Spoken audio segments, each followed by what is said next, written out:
Baik, kembali kita berdiskusi dengan Wakil Ketua Umum Partai Gerindra Habibur Rahman dan Direktur Eksekutif dari Indikator Politik Profesor Burhanuddin Muhtadi. Mas Burhan, dalam situasi kondisi seperti saat ini di mana kita masih mengetahuinya Gibran Rakabuming Raka ini masih menjadi kader PDIP. Sedangkan ia dicalonkan oleh partai lain, Partai Golkar, dan kemungkinan besar menjadi wakil presiden pendamping Prabowo Subianto. Apakah dalam situasi seperti ini etika politik harus dikedepankan terlebih dahulu? Di mana kemudian Gibran harus berpamitan begitu secara resmi kepada PDIP atau bagaimana Mas Burhan?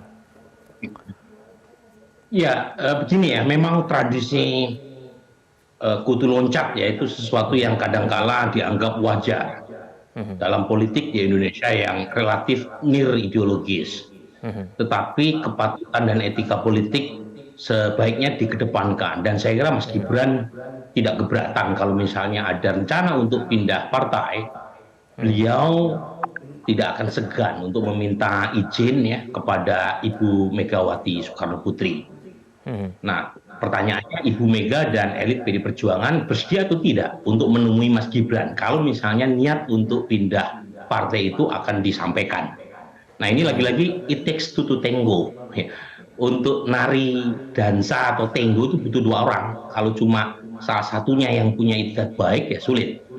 Nah, ini yang pertama. Yang kedua, saya kira begini, Kevin Egan ya. Saya terus terang masih belum yakin ya. Mas Gibran akhirnya menempuh jalan ke sana meskipun indikasinya atau tondo-tondonya makin kentara karena terus terang banyak hal yang harus dipikirkan secara matang termasuk kaitannya dengan PD Perjuangan. PD Perjuangan pada titik tertentu itu seringkali pakai pendekatan etis dan aturan partai lebih strict ketimbang urusan mendompleng sama capres cawapres yang menang. Dan itu pernah mereka tunjukkan dalam kasus pilkada di Kalimantan. Saat itu ada kadernya yang maju melalui partai lain, kemudian dipecat, padahal kader tersebut akhirnya menang. Mereka nggak terlalu peduli soal itu. Karena aturan partai harus ditegakkan. Dan ini memang agak berbeda dengan Golkar. Golkar kan seringkali istilahnya main dua kaki ya, 2004. Golkar secara resmi mengusung Pak Wiranto, Solahuddin Wahid sebagai capres-cawapres, tetapi mereka menitipkan namanya Yusuf Kala bersama Pak SBY yang diusung oleh PBB dan Partai Demokrat. Kemudian di 2014 skenario yang sama terulang dengan aktor yang sama pula yaitu Pak JK. Beliau mendukung Pak Jokowi yang diusung oleh PD Perjuangan, sementara Partai Golkar itu secara resmi di bawah Abu Rizal Bakri mendukung Pak Prabowo Hatta Rajasa. Tetapi strategi ini berbuah manis. Siapapun yang menang, Golkar ikut bagian. Nah, tetapi cara semacam ini agak kurang lazim di PD Perjuangan. Jadi sepertinya kalau misalnya ada usaha untuk win-win, Ganjar, Mahfud MD diusung oleh PD Perjuangan dan misalnya ya asumsi bahwa Mas Gibran dipersilahkan maju dengan tetap memakai baju ya, PD Perjuangan, dan kalau misalnya Pak Prabowo Gibran menang, PD Perjuangan bisa mengklaim bagian dari kemenangan, itu sepertinya agak kurang lazim di PD Perjuangan. Nah, saya tidak tahu apakah itu akan dilazimkan dalam konteks 2024, tetapi rekam jejak atau pengalaman sebelumnya tidak mengatakan demikian.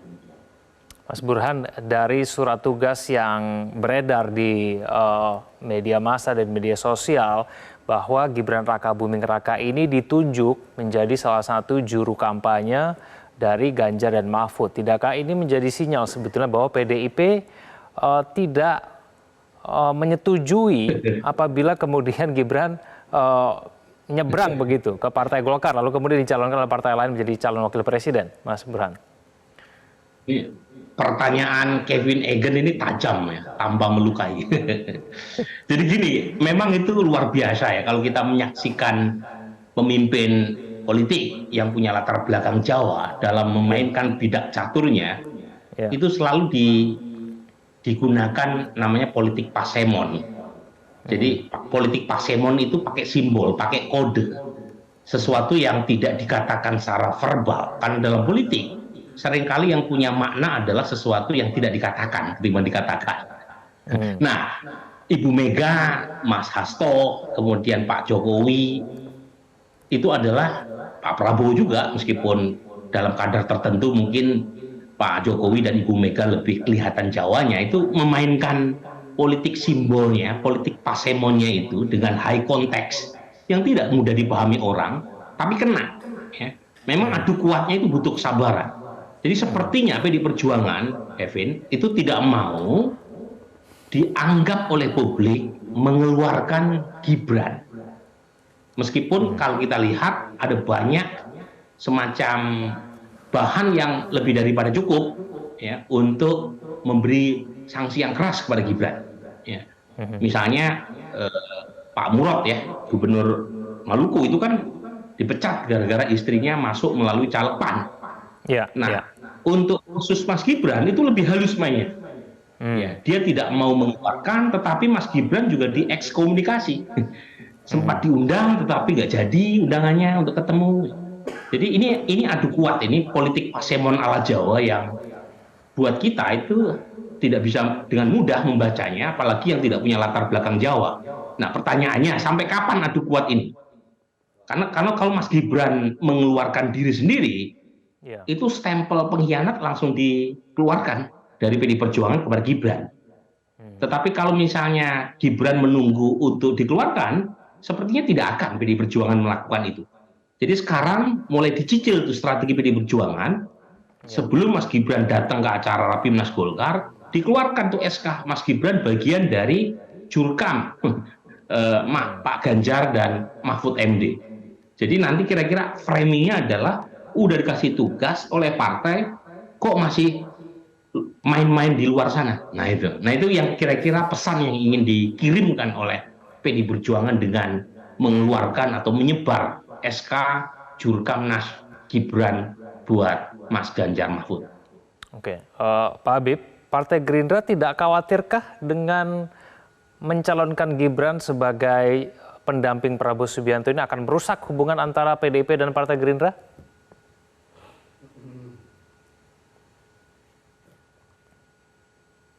Pak Habib? Masih di mute, Pak Habib? Boleh di unmute? Mohon maaf.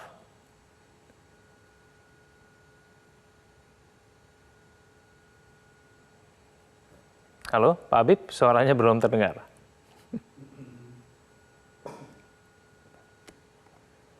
Oke, semoga. Oke, baru masuk, Pak Habib, silakan. Ya, hubungan PDI Perjuangan dengan Partai Gerindra adalah hubungan panjang yang sangat baik, walaupun ada pasang dan ada surut ya. Kami tentunya itikat baik kami selalu menjaga hubungan baik tersebut. Tetapi apabila memang ada aspirasi masyarakat yang begitu besar, ya, lalu juga masing-masing partai politik pengusung Pak Prabowo mendukung misalnya Mas Gibran, ya tentu kami sambil terus berupaya menjaga hubungan baik, tidak akan menafikan aspirasi tersebut. Partai Gerindra ya juga independen, partai yang memiliki kekuasaan untuk membuat keputusannya sendiri. Oke, baik Pak Habib dan Mas Burhan, kita akan lanjutkan dialog kita di segmen selanjutnya. Pemirsa jangan kemana-mana, break ini akan kembali.